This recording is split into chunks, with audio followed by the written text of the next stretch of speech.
Salam YouTube, salam TikTok, and then this is our daily live stream about fundamental analysis. የሰራነው የቀኑን fundamentally ማርኬቱ እንዴት ነበር ሪያክት ያደረገው ምን ዜናዎችን ሰማን ነገስ ምን የሚሆኑትን እናያለን ዛሬ ዲሴምበር the 2nd ማርኬት ኢንሳይት አንድ ላይ እናያለን so ቅድሚያ ዛሬ ምን ተፈጠረ ከሚለው ከማየታችን በፊት የተለቀቁትን ኢንፎርሜሽናል ዳታዎች እና ኢኮኖሚክ ዳታዎችን አናላይዝ ለማድረግ እንሞክር so ዛሬ ብዙም ኢኮኖሚክ ዳታ አልነበረም actually just from the major pairs interesting የሆኑትን አንድ ላይ እኔ so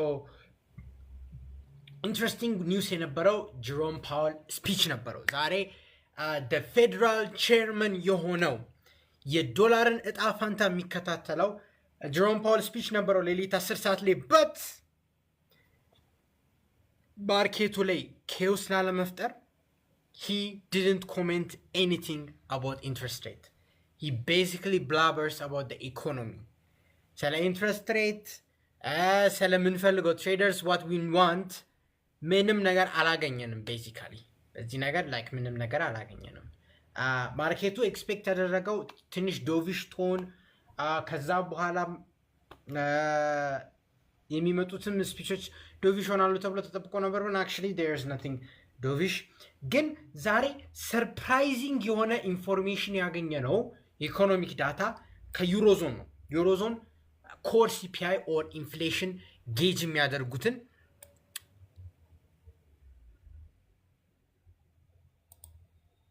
okay my bad እሺ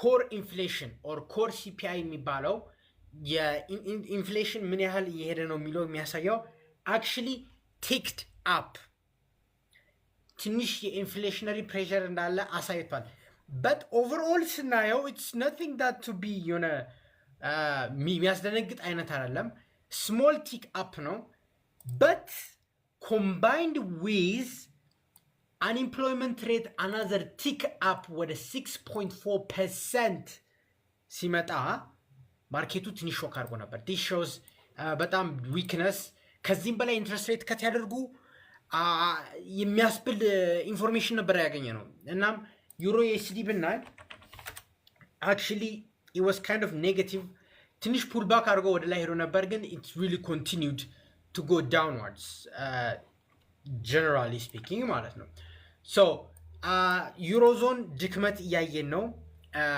እና ያ ድክመት actually የዶላርን ጥንካሬ ጨምሮታል by giving that relative strength you know when የአንድ ሀገር ካረንሲ ለምሳሌ major currency in euro in terms ብንይዝ if euro performs bad dollar will perform good ገባችኋል relatively ደህና ስለሆነ ብቻ there is actually no reason for that it's just relatively ደህና ስለሆነ ብቻ ማለት ነው so ይሄን ማወቅ አለባችሁ በዛም DXY actually surge አድርጎ ነበር ዛሬ ብታዩ ያ DXY consolidate አድርጎ ጧት ላይቭ ስትሪም ላይ ገብቼ ነበር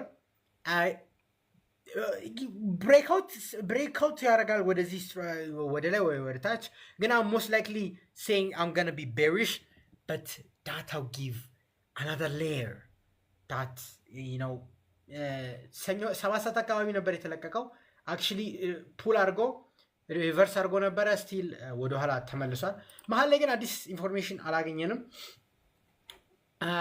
እና እነዚህ ነበሩ ሶ ዛሬ ዶናልድ ትራምፕ ስፒች ይኖረዋል actually ዛሬ ዶናልድ ትራምፕ ስፒች ይኖረዋል መቼ 4 ሰዓት ላይ ምንድነው ማተር የሚያደርገው most likely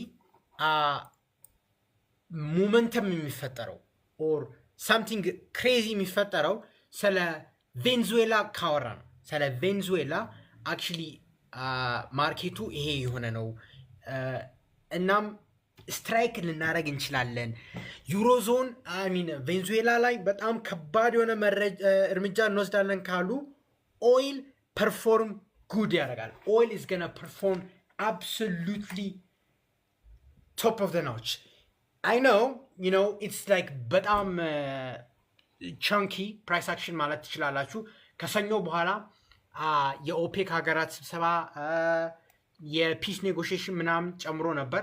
ግን አሁን እንደምታዩት አክቹሊ ፑቲን ምን አለ? ኢፍ ዩሮፕ ስትራይክስ እና የራሳችንን ኤነርጂ ፊልድ ስትራይክ ካደረገች ዊል ቢ ስትራይኪንግ ባክ። that gives a shock wave to the system. So hopefully Russia and Ukraine ይስማማሉ, then the oil price is going to go down. እስከዛ ድረስ it's going to be very hectic. ግን fundamentally I will be bullish on that. So ዛሬ ይሄን የሚጠበቀው 4 ሰዓት ላይ could be very decisive ሊሆን ይችላል። 4 ሰዓት ላይ ያለው የትራምፕ ስፒች if you ask me why it's going to be decisive, በጣም ቀላል ነው። It's because Trump basically ከእንትኖች ጥያቄ ይመጣለታል 100% ከሪፖርተሮች እና if he announced something dodgy, look out for the move. And actually and article በጣም interesting ነበረ, actually really interesting. ምን ይመስላችሁ? ትራምፕ actually announce ያደርጋል the new Fed member የሚሆነውን ማለት ነው። that has no, you know, አሁን ላይ መገመት እንችላለን. there are probabilities, that's too deep, maybe in the weekends እናወራለን. this Putin says he's ready for the war. ይሄ ትንሽ እንትን ብሎኛል። actually gold ከአንድ ሰዓት በፊት really ወርዶ ነበር. Not gonna lie, gold actually like an hourly candle that like tank ነው ያደረገው ማለት ይቻላል። hourly candle tank ነው ያደረገው። ለምን ነው ከተባላችሁ I don't really have to tell you that. you know ለምን መንገር እንደማይጠበቅብኝ ታውቃላችሁ? look like forex factory ላይ ራሱ ሙሉ ከMSSB ነው MSN MSN ሙሉ አርቲክል ሰርቶለታል። so feel free to watch it. ግን ሰምራይዝ አደርገው it's like huge take profit zone ስለነበረ ነው። there is nothing that interesting. እና የኒውስ ሪሊሱ እና የማርኬት ድሮፕ ያደረገው actually the same ነው። so I think you yeah, that's kind of a late news. I know that's a late news, but we live with it. So that's how we live. That's how we thrive. So ምንም ማድረግ አይቻልም። ፕሮባብሊ ነገ ባውንስ ባክ ላይ ያደርግ ይችላል። እስቲ ስለ ነገ እናውራ። ነገ ምን ይፈጠራል? ነገ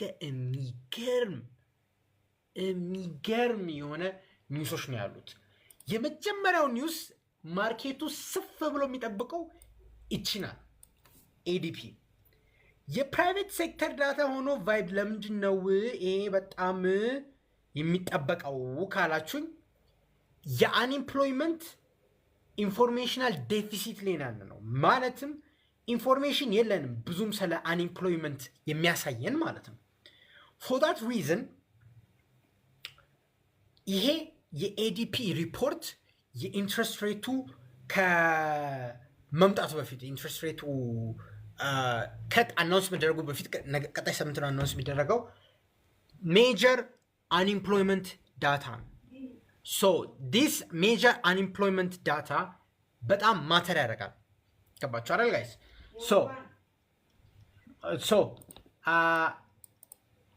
አሁን ማወቅ አለባችሁ ፕሬዚደንት ሊጋርዴም ታወራለች 4 ሰዓት ተኩል 10 ተኩል but 10 ተኩል ላይ የምታወራው it's nothing to be shocked።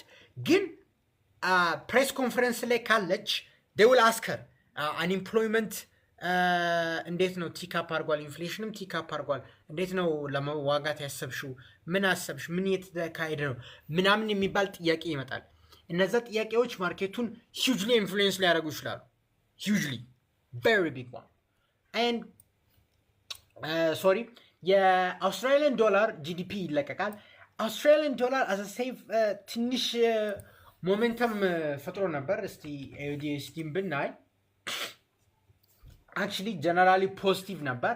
so ይሄን ራሊ የሚያስቀጥለው ዲስ ዳታ በጣም ወሳኝ ይሆናል። so actually they will be growth ተብሎ ይጠበቃል በኳርተርሊ this is the third quarterly ነው የምናየው ቲካፕ ይደረጋል ተብሎ ይታሰባል ጂዲፒ በ0.1% ማለት ነው so as expected ከመጣ there is nothing to be worried about you know AUD is going to keep rising but you have to understand if ከጂዲፒ expectation way off ከሆነ ትንሽ ጌኑን ይመልሷል ዶላርን ሌላ የሚያጠነክር ዜና ይመጣል ማለት ነው so ግን የኔ ፎከስ የሚሆነው 4 ሰዓት ተኩል ነው እሱም የስዊስ ፍራንክ ሲፒአይ ነው ማየት ያለባችሁ ሲፒአይ ኢንፍሌሽን ሲፒአይን የሚያጠቃው I mean ስዊስ ፍራንክን የሚያጠቃ ያለው ኢንፍሌሽን አሁን ለምሳሌ እኛ ሞስትሊ የምናውቀው የኢንትረስት ሬት ለምሳሌ ይሄ ኢንፍሌሽን የአሜሪካ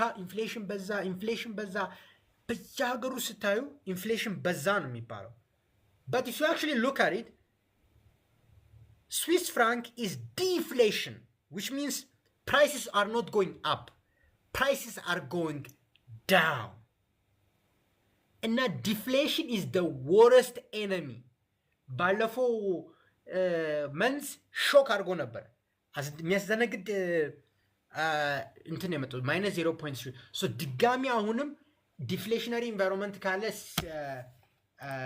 USD CHF በጣም ፕሬሸር ውስጥ ይገባል እንደምታዩት ማለት ነው አሁን በጣም ኮንሶሊዴት ያደረገ ነበር ባርኮድ ይመስላል actually ዛሬ ትሬደብል አይደለም I did thank God I didn't trade but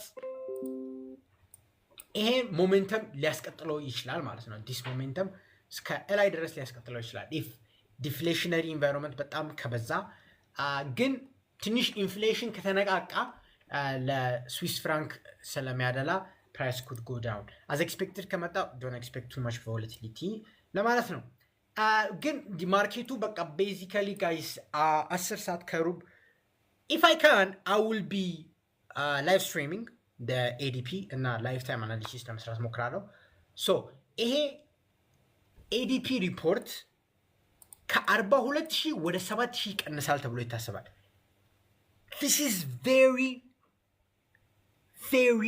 bad ይታያችኋል ከ42000 ጆብ ክሬሽን ወደ 7000 ጆብ ማርኬቱ ዲቴሪዮሬት ያደረገ እንደሆነ ያሳውቃል እና if it confirms that የሬት ከት probability 100% ይሆናል immediately no questions asked ይሄ ከ10000 or like ከ7000 በታች somewhere around that ከተባለ የኢንትረስት ሬት ከት probability solidified ነው የሚሆነው solidified ነው የሚሆነው ማለት ነው so soon live stream ላይ ለማየት እንሞክራለን ፕሬዚደንት ልጋዴ የምሰጠው ስለ unemployment ወሬ ካለ that could actually move ሊያደርግ ይችላል ISM service PMI ያለ purchasing manufacturing index ይባላል so በማኑፋክቸሪንግ ኢንዱስትሪ የሰፋ ነው የቀነሰ ነው ሰርቪስም አለ በያሰባለው ሰርቪስ የለም ሶ የሰርቪስ ላይ ሴክተር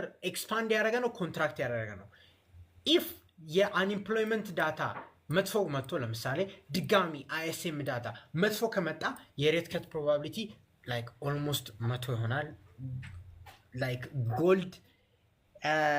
ጎልድ ማመን ከባድ ነው ግን as a currency Euro USD will be very interesting to trade. USD JPY will be very interesting to trade. USD JPY short ለማድረግ Euro USD long ለማድረግ GBP USD long ማድረግ ይከብዳል ምክንያቱም ዛሬ ሪፖርት ወጥቶ ነበር ዛሬ actually generally የዛሬ currency market price action was bad.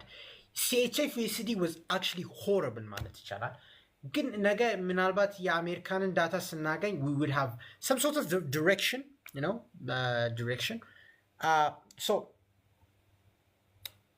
and yeah ይሄ ነው በጣም ማወቅ ያለባችሁ ብዬ ማስበው ያው እዚህ ኦይል ትሬድ የሚያደርግ ሰው ስለሌለ I'm not going to talk about oil so ዛሬ 4 ሰዓት ላይ በጣም ወሳኝ ነገር ይፈጠራል to be honest ማርኬቱ ትንሽ momentum የለውም it's like a very ትንሽ ፊር ያለ ማርኬት ነው ብላችሁ ያዙት like crypto ማየት ትችላላችሁ because crypto was actually really down so you know ዛሬ ጎልድ በጣም ቢግ ቴክ ፕሮፊት ዞን ስለነበረ አንድ ከሁለት ሰዓት በፊት huge dip ነበረ so this is all you need to know ተጨማሪ ከፈለጋችሁ ያው ቴሌግራም ላይ ወዲያውኑ ኒውሶቹ ሲመጣ ስለምን ዲስክሪፕሽን እና ሊንክ ኢን ባዮ የገባችሁ ቴሌግራም ጆይን ማድረግ እንዳትረሱ so any other questions እስቲ ከናንተ ልጠብቅ ያ እስቲ ጥያቄ ካላችሁ ከናንተ ልውሰድ